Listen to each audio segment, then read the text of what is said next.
Hi, I'm Nidhi, co-founder and CEO of Podcast. Very glad to be here and to present to all of you.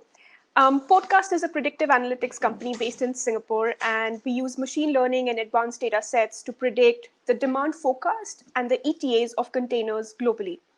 My background personally has been in the logistics industry, and I worked for DHL in various leadership roles across Asia Pacific. We're in the midst of one of the biggest disruptions in the ocean supply chains. And what I thought I'd talk about today is whether external disruptions are likely to be the new norm in ocean supply chains. And then how are the tangible examples that show us how predictive analytics and advanced data sets can actually be used to manage and tackle these disruptions better? And what are the steps that you can take to make your supply chains more resilient? So let's get started by talking about some of the external risks that we see in our supply chains, especially because of the nature of supply chains being really global. Of course, we have to start with COVID-19. It's estimated to shrink the trade demand globally by 13 to 22% in Q2, Q3 this year, and 20-foot containers volumes would be reduced by 6 to 20% versus last year. In addition to that, we've seen shipping companies changing the capacities in a major way with blank sailings, schedule changes, skipped ports, etc., and it affected the lead times globally. Apart from that, there are ongoing disruptions that we always see in the supply chains. It could be cyclones and hurricanes to ports being congested. For example, the Hurricane Irma in the Atlantic, that led to almost 6 ports being closed for days. And days after it passed, shippers continue to face delays of cargo. Port congestion, if you recall, in 2015, there was a 10-day shutdown at the ports in the US West Coast, and it was estimated to cost the US economy almost $2 billion per day. There are also port strikes which happen, and we had the example in Montreal. Another disruption is like the port explosion that happened in Beirut, something again unforeseen. And what we saw was that vessels which were heading to Beirut, they diverted, they'd skipped that port, canceled going to that port, and vessels which had already arrived, they delayed when they would actually be able to leave from the port. It affects the lead times of all of these vessels and the cargo to the final port of discharge that might have been on that vessel. In addition, there are these geopolitical trade disruptions, for example, the US-China trade dispute. And we saw that the demand between US and China was affected during that time. The overall volumes from Asia to US did not decline majorly. And we saw a lot of movement between Vietnam and US, for example. So there was cargo that shifted from China to Vietnam and then went to US with that route. But what it does, it affects the capacities and it affects the pricing. And all of these changes and external risks that I'm talking about are very dynamic in nature. And what does that mean? That we have to be able to deal with these external risks in a dynamic way as well. In addition to these external risks, the requirements of our customers are also changing. We all talk about the Amazon effect, but what that really means is that the customers, shippers, are expecting guaranteed delivery times. They want to know where the cargo is, when it's going to arrive, if there's going to be a risk, a reason why there's going to be a risk, get proactive alerts, and be able to get that visibility in a dynamic manner. In addition, we've seen e-commerce really increasing, and that trend is just going to increase. But what e-commerce means is that there's going to be more containerized cargo. There's going to be higher pressures on margins, and it requires that there's more efficiency in every single part of our supply chains. We've already seen that efficiency starting to come in the last mile. It needs to really extend upstream into ocean and air freight as well.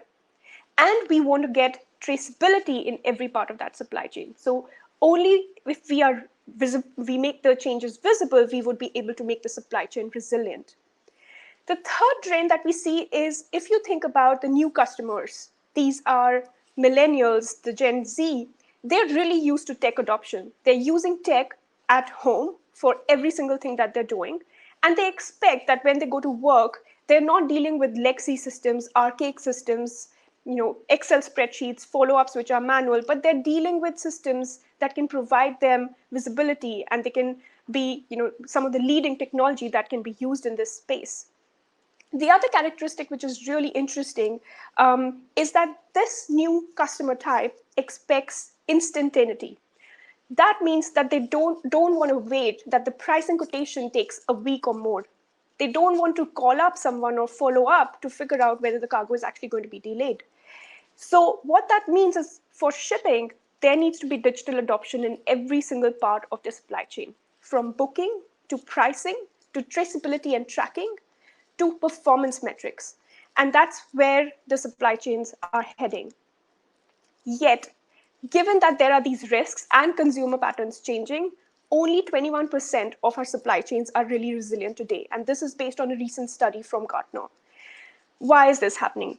It's because supply chains are really fragmented. There are multiple handovers between the trucking company, the shipping company, multiple transshipments. Then there are these black boxes like customs, which is really hard to predict how long it's going to take in that journey.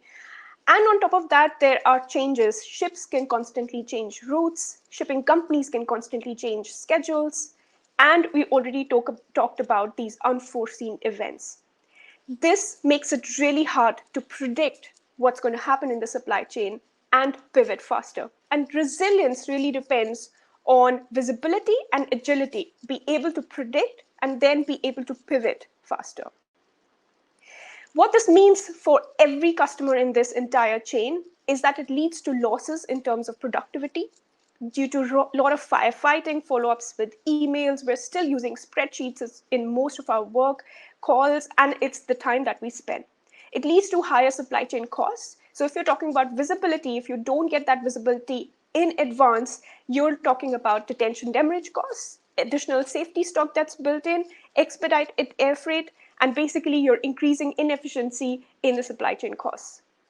And it's also about the customer experience. So the on time in full impact, being able to retain the customer. The margins are so thin, freight is so commoditized that we need to talk about what is the value add, what is the visibility, and is that near real time that we're providing to the customer. And that's estimated to be almost $18 per container in terms of inefficiency. And that could lead to almost 30 billion loss globally for the container shipping. With all this, COVID has just accelerated the need to change.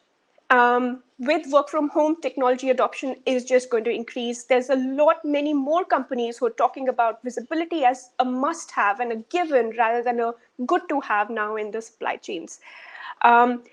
We need to predict demand more dynamically. I talked about the US-China trade dispute, for example, consumption, production patterns, new product launches. All of this external risks, external changes, consumer behavior need to be taken into account in a more dynamic manner so that we can predict how full is the vessel going to be, how do we manage the load factors, and how do we plan pricing much better. All of this needs to provide alerts. The shift in B2B, B2C, again, as I talked about, more e-commerce will definitely mean more containerized volume. Another thing that's happening is that the need to select carriers will no longer just be in terms of lead times and costs, but in terms of reliability. How much percentage of times is the carrier really reliable in terms of its delivery versus the other carriers in that particular trade lane? And that brings into account the supply chains need to be more data-driven. And the last thing that I want to mention is really collaboration. So having a single source of truth across the organization and being able to share that truth so that we can react better and faster, and we're aligned in terms of how we react to these changes. So it really means how supply chains can be more predictive and how we can pivot better, be agile, and by using data to do this.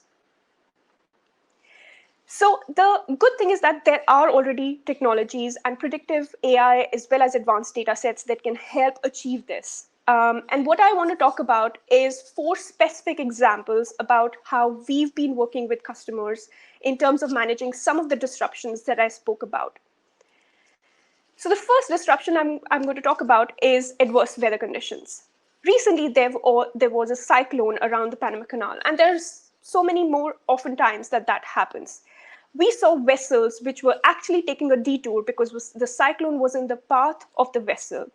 And what that meant is that the vessel was delaying arrival at the next port by 24 hours, and there would be a knock-on effect on every port in the voyage after that.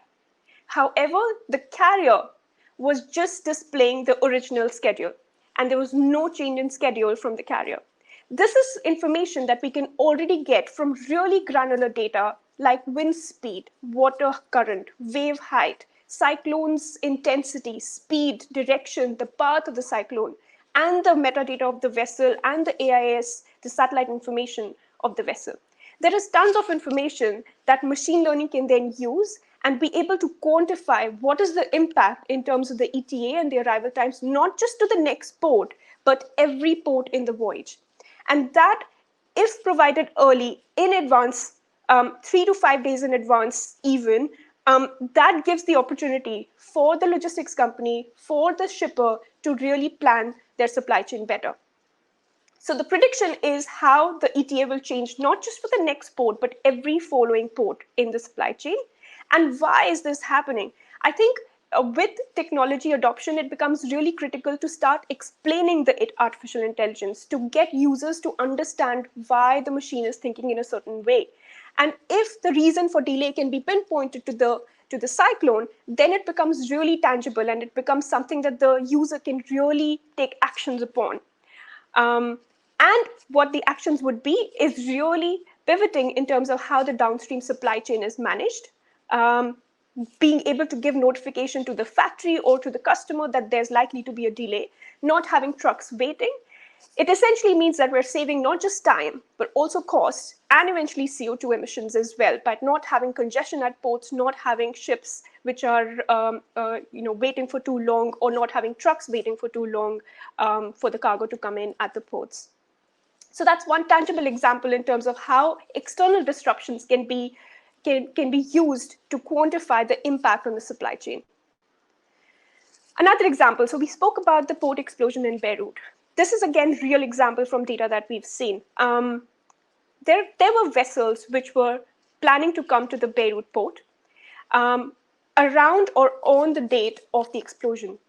They decided to change their schedule for obvious reasons and skip the port, and they headed to the next port straight away. What this means is that the next port and the ports after that in the voyage, the shippers and the logistics company and the port authorities need to get this information real time. There could be a lag between when the shipping company gives that information and when the shipper 2 ports down, who's expecting that container on that particular vessel to come in, gets that information. And with technology, by looking at how the vessel is moving, by looking at what's happening at the port, information that's augmenting from various sources, by looking at that, one could understand if the schedule is likely to change. There could be an alert that the port is being skipped, and there could be a quantified impact on what's the ETA at every following port. And this allows the companies, the stakeholders in the entire supply chain, to then pivot in terms of their downstream supply chain again, the trucks, the buffer stock, communication to the factories and the customers.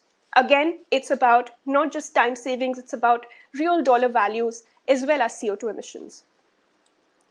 The third example is more about operational changes. Operational changes could be about schedule changes like we spoke about, but it could also be about things like rollovers. Here's an example from a customer that we're working with, where they had 2 bill of ladings with 10 containers each that were going from the same POL to the same POD at the same transit port, however, at different times on different vessels. At the transit port, the shipping company decided to merge those 2 bill of ladings into one ship. And that meant that 10 additional 40-foot containers were arriving at the POD 10 days in advance, with no advance notification given to the shipper in time so that they could arrange the trucks to basically pick up those containers and bring them to the final place of delivery. What does this mean? This means additional demurrage and detention costs, more port charges, having those containers waiting, being able to pay an additional cost to the trucking companies to arrange pickup earlier, and essentially the factory and the customer was not notified of this. Again, what could have been done is there is technology available and predictive AI and data sets about what the shipping company is doing, what ports are saying, what the ship is saying, and combining all of that with machine learning to really being able to predict the bill of lading versus the vessel planning changes, and being able to quantify the impact on ETA at the POD much earlier in advance. I want to shift gear and talk about demand forecasting a bit. So I think this is the other example that we mentioned earlier. So again, in the very early stages of COVID, if you were looking at services moving between Asia and Europe or Asia and US, a service would go through multiple ports. And if you were to plan based on historical data in terms of what the utilization of that service would be, it was really near Chinese New Year, and there were more capacities of ships that were placed. But because of the specific change in the external environment, there's need to include not just the historical data, but real-time data about how consumption production patterns are changing. Is production even happening in China? How much volume of cargo will actually move between those trade lanes for every single port? Technology allows that we are able to accumulate these internal and external information, and being able to predict at a port level for every single service what is the bookings and the demand forecast that's likely to be for the next 6 to 8 weeks on a weekly level, compare it with the allocation and the capacity that's placed, being able to look at the load factors for every port in the service, and understand the booking behaviors of customers. And this allows the company to pivot in terms of any changes that they have to make in terms of load factors across one service, multiple ports, and then eventually being able to make decisions on empty repositioning and dynamic pricing, but also give guidance to sales teams in terms of which kind of trades, which kind of customers, industries are actually likely to book more for a particular port at a time in the year. And this directly leads to improving the cost and revenue, and also in terms of utilizing the vessel better, so impacts in terms of the CO2 emissions. All of this, again, with technology can be done in a more automated and highly frequent and granular method, thus saving time as well. So these are just 4 tangible examples in terms of how predictive information and technology in terms of artificial intelligence and machine learning could actually help us tackle external disruptions much better. So how do you get started? I think the good thing is that there's tons of data available. There's data that we can get from ports, from shippers, carriers, any other operators, as well as external events. So we could get data from weather adversities, from seasonalities and holidays, economic patterns, PMI, CPI, but really granular in terms of how freight traffic is moving in different countries. But really the challenge becomes, how do we aggregate this data and make it speak the same language? How do we build that central repository in a secure manner that derived data sets can be built on it, and the data can actually be used by machine learning? Because until it sort of is structured properly, it's cleaned up, it speaks the same language, it has data fields that the machine can understand and recognize, this data cannot be really used. And that's really the power that needs to be brought together from the data. But the good news is that this data is already available. We just need to make sure that we can bring it all together. The second thing then is how we can use technology in the right use cases. And I spoke about 2 technologies that we specifically have been working on. One is in terms of the demand forecasting for any 2 ports in terms of the container volumes for the next 6 to 8 weeks. And the second is in terms of the visibility of the vessels, but also the containers for any POD in real time in the voyage. And that allows route optimization. That allows knowing which carriers are more reliable than others for the same trade lanes. This can be done by not just looking at internal data of companies, but combining that with external data. And it can be done at high accuracy, frequency, and granularity by using machine learning in a secure, ISO-certified manner. The next thing, how we could really think about adopting this technology is really, it has to do a lot with change management as well. So I think today's supply chain have a lack of visibility because we're using legacy systems. We have multiple control towers, multiple ERP systems that we're dealing with. We're still using Excel sheets, emails, calls, and really making decisions based on intuition. What this means is that we can miss out priorities. Where do we take action? Or there's a lag between when the information was already available, but when we obtained it, so that we're too late in terms of taking action. And that really leads to firefighting. The future is really an automated environment where we have real-time data and we use intelligent technology to get proactive alerts. What this would do is it would really enable us to take actions which are prompt, not just in time, but just in case, and build collaboration in our workflows. Being able to speak the single source of truth across the organizations, the factory, the customer, the planning teams, the logistics teams, they're all talking about the same information and they can act upon that in the same aligned manner. So essentially what we're really talking about is making control towers more intelligent. And there are three aspects that I touched upon: demand forecasting, predictive visibility, and carrier benchmarking. What this really would do is that the control tower would then be not just dependent on what the information is that is coming from static data, but is really dynamic in nature and is able to identify what are the leakages in the end-to-end visibility. It's able to then improve the on-time performance, reduce the customer churn, make the customers more happy, being able to improve the branding and the digital thought leadership of every single company, and giving you that edge in terms of your competition. I think COVID has really shown that supply chain could really be a strategic advantage versus our competitors. That's what I wanted to share. I'm very happy to take any questions. I would be reachable at the address contact@podcast.io. Thank you. I think there's one question I see from Peter about what data sources we use to forecast ETA and track containers, and what do smaller companies need to have to work with you.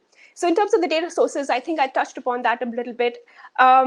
In order to forecast ETA and track containers, the data has to be augmented from various sources. It's about what the shipping company plans in terms of the vessel versus the container. Are there any changes in schedules, any changes in planning? Is it rolling over the container to another vessel?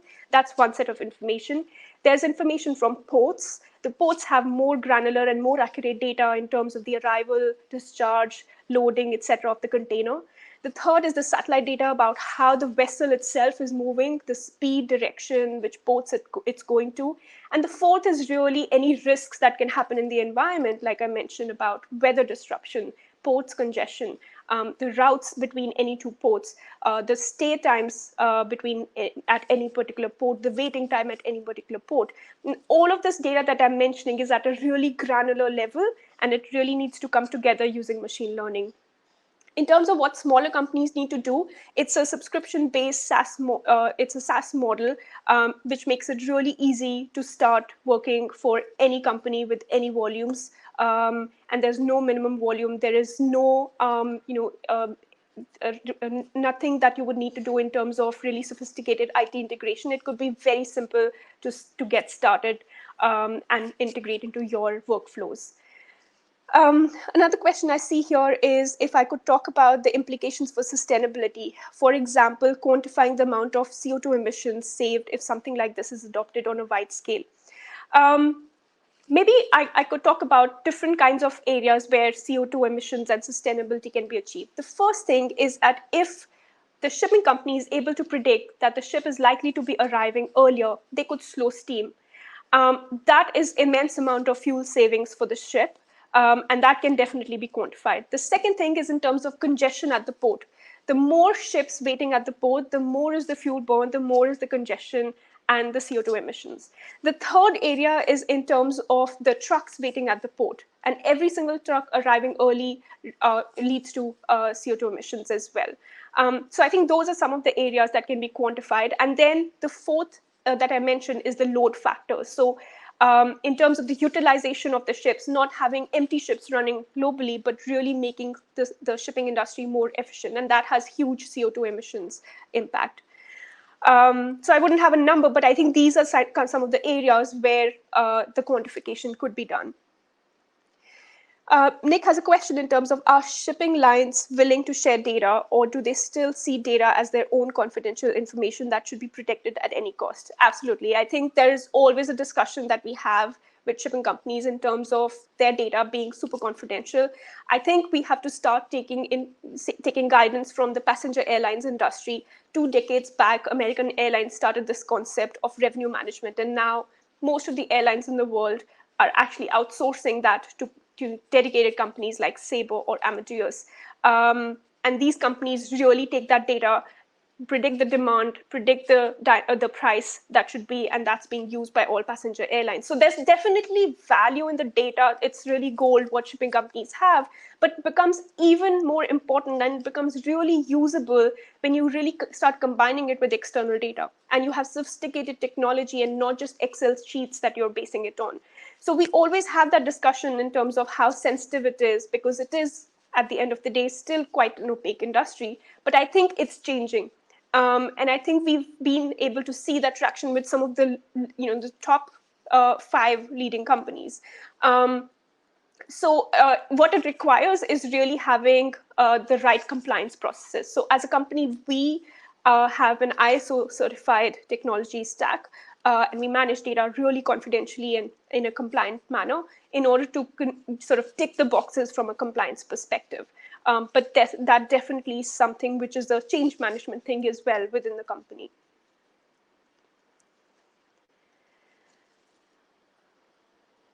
Right. So yeah, I'm happy to take any other questions if there are. We still have a couple of minutes.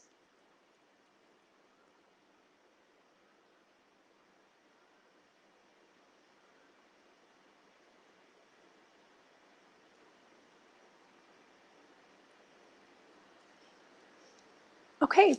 Otherwise, yeah,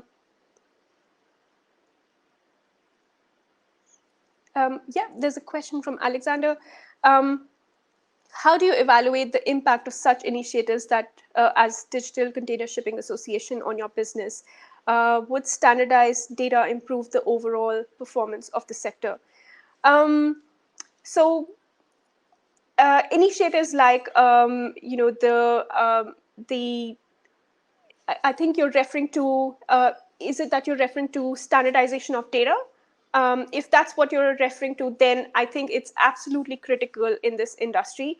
The challenge, as I said, is that, if you look at any 2 different shipping companies, their data does not look the same. If you look at any 2 ports information, the data does not look the same. There's a significant uphill task in terms of standardizing that data and start to make sense of it. So if there is that standardization of data, that's absolutely critical for getting better visibility, and then to start other initiatives like blockchain, and use that data much more effectively. So I think that's definitely something which we see as a positive. And yeah, we would definitely think that's improving the efficiency of the sector overall.